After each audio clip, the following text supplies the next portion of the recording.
ওং নমো ভগবতে বাসুদেবায় নমঃ। ওং নমো ভগবতে বাসুদেবায় নমঃ। ওং নমো ভগবতে বাসুদেবায় নমঃ। ওং অখণ্ডমণ্ডলাকারং ব্যপ্তং যেন চরাচরং তৎপদং দর্শিতং যেন তস্मै শ্রী গুরবে নমঃ। গুরু ব্রহ্মা গুরু বিষ্ণু গুরুদেব মহেশ্বর গুরুরেব পরম ব্রহ্ম তস্मै শ্রী গুরবে নমঃ। নবম অধ্যায়, শ্রীমদ্ ভাগবতের নবম অধ্যায়। তো আগের অধ্যায়ে তো দেখা গেছিল যে যুধিষ্ঠির খুব আর কি শোক করছিল, কারণ সমস্ত আত্মীয় স্বজনদেরকে তাকে মারতে হয়েছে, তার এই পাপের খণ্ডন কোনোদিনও হবে না, এই সমস্ত কথা এগুলো তো বলছিল, সে খুব অনুতাপ করছিল। তো এই অধ্যায়ে দেখা যাচ্ছে সুত বললেন, মানে উগ্রশ্রবা, এইভাবে রাজা যুধিষ্ঠির প্রজাদ্রোহের ভয়ে ভীত হয়ে রাজধর্মাদি বিশদভাবে জানবার জন্য কুরুক্ষেত্রে যেখানে মহারথী ভীষ্ম সরসজ্জায় শায়িত ছিলেন সেখানে তার কাছে এলেন। হে শৌনকাদি ঋষিগণ, পাণ্ডব ভাইরা উত্তম অশ্বযুক্ত স্বর্ণালঙ্কারে ভূষিত রথে আরোহণ করে যুধিষ্ঠিরকে অনুগমন করলেন। তাদের সাথে ব্যাস, ধৌম্য প্রমুখ ব্রাহ্মণগণও ছিলেন। হে শৌনক, ভগবান শ্রীকৃষ্ণ ও অর্জুনের সঙ্গে রথে করে তাদের অনুসরণ করলেন। সেই দৃশ্য এমন সুন্দর দেখাচ্ছিল যেন যক্ষগণে পরিবেষ্টিত হয়ে ধনাধিপতি কুবের যাত্রা করছেন। পাণ্ডবগণ শ্রীকৃষ্ণ ও অনুচরদের সাথে সেখানে গিয়ে দেখলেন যে পিতামহ ভীষ্ম যেন স্বর্গ থেকে পতিত দেবতার মতন পৃথিবীতে পড়ে রয়েছেন, মানে ওই সরসজ্জা এমনভাবে সব তীর বিঁধেছে, সরসজ্জায় পড়ে রয়েছে।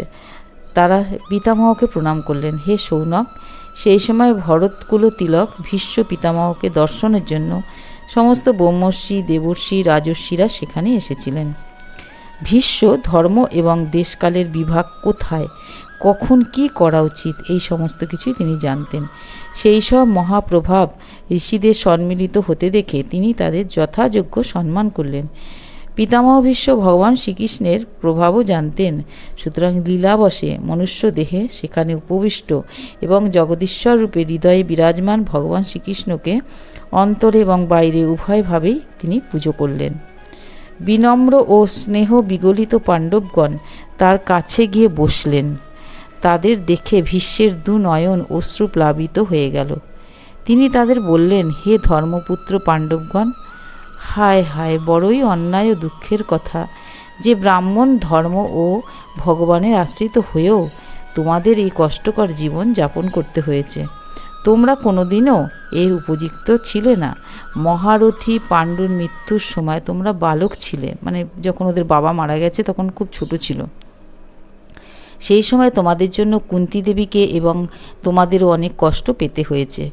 মেঘ যেমন বায়ুর দ্বারা চালিত হয়, সেই রকমই লোকপালগণও সমগ্র জগৎ মহাকাল ভগবানের দ্বারাই চালিত হয়।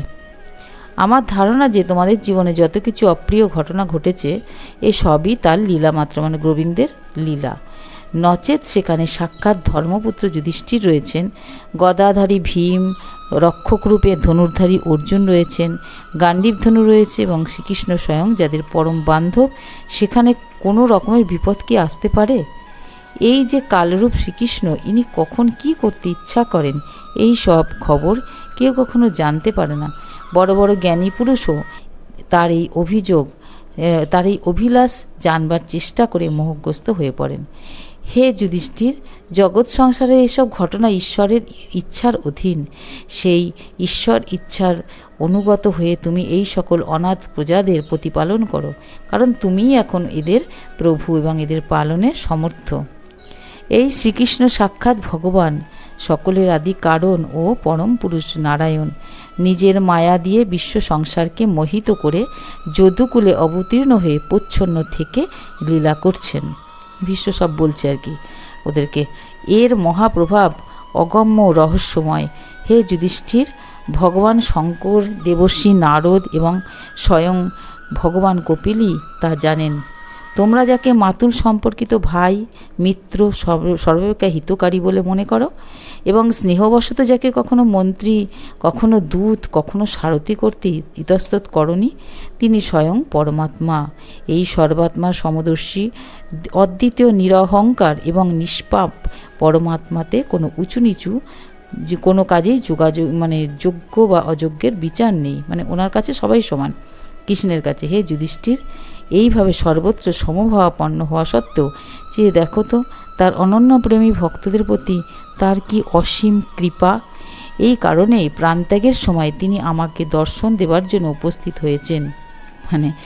ইয়ের কাছে গেছে না, ভীষ্মর কাছে গেছে কৃষ্ণ, তাই বলছে ভগবৎ পরায়ণ যোগী পুরুষগণ ভক্তিপূর্ণ মনে মুখে হে কৃষ্ণ, হে গোবিন্দ প্রভৃতি নাম কীর্তন করতে করতে দেহত্যাগ করে কামনা ও কর্ম বন্ধন থেকে মুক্ত হয়ে যান তারা। ইনি দেবাদিদেব ভগবান, তার প্রসন্ন হাস্য, রক্ত কমল সম অরুণ নয়নে শোভিত এবং চতুর্ভুজ রূপ, যার দর্শন মানুষের কেবল ধ্যানযোগেই হয়। ভগবান কৃষ্ণের দর্শন একমাত্র ধ্যানযোগেই হয়। যতক্ষণ না আমার এই দেহত্যাগ হয় সেই পর্যন্ত আমার কাছে অপেক্ষা করুন। উনি সামনে, যারা নাকি ধ্যানে দেখতে পায় যাকে, ওনার সামনে সেই গোবিন্দ গেছে, সেটাই বলছে ওনার কত কৃপা। সুত বললেন, যুধিষ্ঠির, তার এই উপদেশ শুনে সরসজ্জায় সাহিত্য ভীষ্মকে সমবেত ঋষিগণের সামনে এই ধর্ম বিষয়ে নানাবিধ প্রশ্ন জিজ্ঞাসা করলেন। তত্ত্বজ্ঞ ভীষ্ম তখন কি করছে, বর্ণ আশ্রম অনুযায়ী স্বাভাবিক ধর্ম এবং বৈরাগ্যরূপ নিবৃত্তি মার্গ, কি করলে সেগুলো ঠিক হবে, আসক্তিরূপ প্রবৃত্তি মার্গ, দান ধর্ম, রাজধর্ম, মোক্ষধর্ম, স্ত্রী ধর্ম, ভগবত ধর্ম, এইসব পৃথক পৃথকভাবে সমস্ত কিছু বলতে লাগলেন। ভীষ্ম ওই সরসজ্জায় সাহিত্য অবস্থায় উনি সমস্ত কিছু বলতে লাগলেন। তখন সহস্র রথী নায়ক ভীষ্ম বাক সংযম করে মনকে সব কিছু থেকে আকর্ষণ করে সম্মুখে অবস্থিত আদিপুরুষ ভগবান শ্রীকৃষ্ণে সমাহিত করলেন মনটাকে। ভগবান কৃষ্ণের চতুর্ভুজ সুন্দর বিগ্রহরূপ, সেই সময় তিনি পীতাম্বর ধারণ করেছিলেন। কৃষ্ণ কিন্তু তখন পীতাম্বর পীতবর্ণ ধারণ করেছিলেন। ভীষ্মদেবের চোখ দুটি তাতে নিবদ্ধ হয়ে গেল। শস্ত্রাঘাতে তার যে পীড়া হচ্ছিল তা তো ভগবানের দর্শন মাত্রে অবিলম্বে দূর হয়ে গেছিল এবং ভগবত বিষয়ক বিশুদ্ধ ধারণা দ্বারা ভগবত প্রাপ্তির প্রতিবন্ধক বিঘ্ন সমূহ নষ্ট হয়ে গেছিল।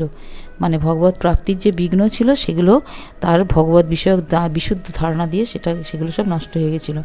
এখন দেহত্যাগের সময় তিনি সমস্ত ইন্দ্রিয় বৃত্তির চাঞ্চল্য স্তব্ধ করে দিয়ে অতীব ভক্তি সহকারে ভগবানের স্তব করলেন। এবার উনি ভক্তি সহকারে ভগবানের স্তব করতে লাগলেন।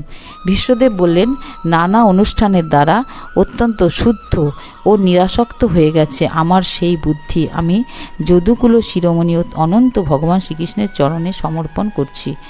যেই শ্রীকৃষ্ণ স্বীয় পরমানন্দ স্বরূপে অবস্থিত থেকেই কখনো কখনো লীলা বিস্তার করার জন্য প্রকৃতিকে যোগমায়াকে আশ্রয় করে থাকেন। উনি নানারকম লীলা করার জন্য যোগমায়াকে আশ্রয় করে গোবিন্দ, যার ফলে প্রকৃতির এই সৃষ্টি পরম্পরা প্রবাহমান থাকে। যার দেহ ত্রিভুবন সুন্দর তমাল সদৃশ্য নীলবর্ণ, যেই দেহ সূর্য কিরণ সদৃশ্য উৎকৃষ্ট পীতাম্বরে পরিবৃত এবং রাশি রাশি কুঞ্চিত কেশ দ্বারা যার মুখখানি আচ্ছাদিত, সেই অর্জুন সখা শ্রীকৃষ্ণে আমার অকপট মতি হোক। উনি বলছে আর কি, সেই সুন্দর বর্ম পরিহিত ভগবান শ্রীকৃষ্ণের প্রতি আমার দেহ মন আত্মা সমর্পিত হোক। দূরে অবস্থিত স্বজন কৌরব সৈন্য এবং আমাদের দেখে সেই অর্জুন স্বজন নিধনে বিরত হয়েছিল। দূরে দাঁড়িয়ে যখন দেখলো না যে ইয়ের মধ্যে রথ যখন রাখলো, যে দূরে সমস্ত ওদের আত্মীয় স্বজন বন্ধু বান্ধব, তারপরে পিতামহ, সবাই আর কি দাঁড়িয়ে রয়েছে, তখন উনি আর কি অর্জুন কী করলো, তখন আর যুদ্ধ করতে চাইলো না। তখন ওই কৃষ্ণ ওকে অনেক রকম বুঝিয়ে টুঝিয়ে অনেক কিছু বলে উপদেশ দিয়ে তারপর তো ওকে রাজি করিয়েছিল। এবার সেই সময়তে দাঁড়িয়ে উনি কিন্তু গীতা কিন্তু এই যে আমরা যে গীতা পাঠ করি, সেই গীতা অর্জুনকে যে উপদেশ দিয়েছিল তখন সেই সময়তে সেটাই ছিল কিন্তু গীতা। তাই বলছে, সেই সময় যিনি গীতারূপে আত্মবিদ্যা উপদেশ দিয়ে অর্জুনের সাময়িক অজ্ঞান দূর করেছিল, সেই পরম পুরুষ ভগবান শ্রীকৃষ্ণের চরণে আমার প্রীতি অবিচলিত থাকুক। বলছে, ভীষ্ম বলছে, আমি প্রতিজ্ঞা করেছিলাম যে শ্রীকৃষ্ণের শস্ত্র গ্রহণে বাধ্য করব। সেই প্রতিজ্ঞা সত্য করার জন্য তিনি তার নিজ শস্ত্র গ্রহণ না করার প্রতিজ্ঞা ভঙ্গ করেছিলেন। তখন তিনি রথ থেকে নামিয়ে, মানে কৃষ্ণ আর কি, নিচে রথ থেকে নিচে লাফিয়ে নেমেছেন এবং সিংহ যেমন হাতিকে বধ করার জন্য ধাবিত হয়, সেইভাবে রথের চাকা হাতে নিয়ে ওই ভীষ্মের দিকে দৌড়ে গেছে। সেই সময় তিনি এমন বেগে ধাবিত হন যে তার শরীরস্থ উত্তরীয়খানি মাটিতে পড়ে যায় এবং মেদিনী কম্পিত হতে থাকে, মানে মাটি কাঁপতে থাকে। আমি তীক্ষ্ণ তীক্ষ্ণ স্বরাঘাতে তার কবচ ছিন্ন বিচ্ছিন্ন করে দিয়েছিলাম, যার ফলে তার সমস্ত শরীর রক্তাল্পুত হয়ে গিয়েছিল। কবচ ছিঁড়ে দিয়েছিল ভীষ্ম। অর্জুনের নিষেধ সত্ত্বেও তিনি সবলে আমাকে বধ করার জন্য আমার দিকে ধেয়ে এলেন।